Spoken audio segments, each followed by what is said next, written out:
Hello les amis, je vous retrouve pour une nouvelle vidéo sur le football français et la Ligue 2 et je vais vous présenter le match Saint-Étienne contre Laval. C'est un match qui a lieu ce samedi 13 janvier 2024 à 15 heures pour le compte de la 20e journée du championnat de France de football de Ligue 2 saison 2023-2024.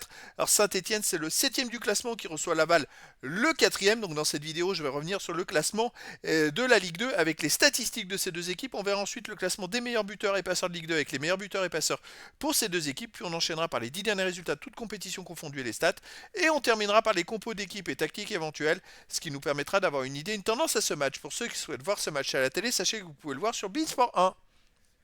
Alors au classement, on a donc Saint-Etienne qui est 7ème de Ligue 2 avec 28 points en 19 matchs, 8 victoires, 4 nuls, 7 défaites, 20 buts pour 20 contre, plus 0 de différence de but. Ils sont donc à 3 points du 5ème qui serait premier barragiste pour la montée en Ligue 1.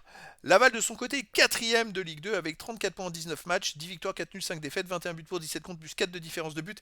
Ils ont 6 points de retard sur le premier alors qu'ils ont été premiers longtemps d'ailleurs, jusqu'à il y a quelques journées encore. Au niveau des buteurs, alors pour Saint-Etienne, le meilleur marqueur c'est Sissoko avec 8 buts. Pour Laval, Chokunte 5 buts. Après, il y a plein de joueurs à 3, 2 et 1 but pour les deux équipes. Pour les passeurs décisifs, pour Laval, on a Vargas qui est à 6 passes décisives, meilleur passeur ex aequo, premier passeur ex aequo de Ligue 2. Pour Saint-Etienne, le meilleur c'est Cafaro avec 3. Et après, il y a des joueurs à 2 passes et une passe pour les deux équipes. Tous les résultats, toutes compétitions confondues, depuis le début de la saison.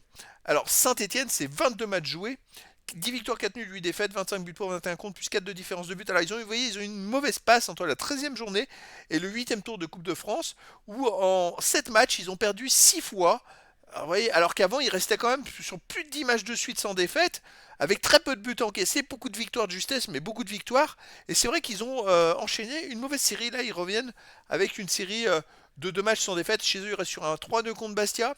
Avant, ils avaient perdu 1-0 contre Nîmes, 1-3 contre Guingamp, 2-1 contre Pau, 4-0, 1-0 contre le Paris FC. Ils ont perdu 4 défaites de suite avant à domicile.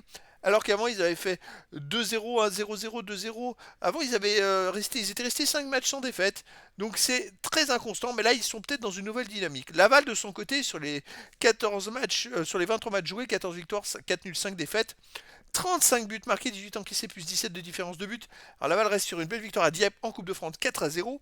Sinon à l'extérieur ils ont gagné 2-1 à Saint-Philbert au tour d'avant en Coupe de France et perdu 2-0 à Ajaccio. Ils ont gagné 2-0 à Dunkerque, 5-0 à Provins, 3-1 à Annecy. Voilà, Laval voilà, effectivement ils ont été premiers je crois à la 15e journée. Depuis la 15e journée, ils ont enchaîné 4 matchs de suite sans gagner en Ligue 2 avec 2 nuls et 2 défaites alors que les autres ils gagnent tout. Résultat, maintenant ils sont à 6 points de la première place. Mais c'est quand même une équipe qui est très costaud et très dangereuse. Au niveau des compos d'équipe, alors, et tactique pour Saint-Etienne, ça serait du 4-3-3 avec gardien, Larsonneur, défense Apia, Nadé, Fomba, Petro, milieu de terrain Bouchouari, Tardieu, Mouefek, attaquant Chambost, Sissoko et Cafaro. Et pour Laval, on aurait du 3-4-3 avec gardien Samassa, défense Dio, Baudry, Baldé, milieu de terrain Tcherny, Sana, Roy, Vargas, attaquant Bobichon, Chokunte et Cadil. Donc voilà, les amis, le décor est planté entre ces deux équipes. On a d'un côté Saint-Etienne qui doit marquer des points pour remonter au classement et essayer de reprendre une place parmi les barragistes pour la montée en Ligue 1. Laval doit prendre des points pour essayer de rattraper les premiers parce qu'ils se sont fait un peu distancer. Et donc ça va être un super match les amis. Je vous donne rendez-vous ce samedi 13 janvier 2024 à 15 heures pour le match de la 20e journée du championnat de France de football de Ligue 2 saison 2023-2024. Saint-Etienne, le 7e du classement, reçoit Laval, le 4e. Voilà les amis, je vous dis à très bientôt pour une nouvelle vidéo.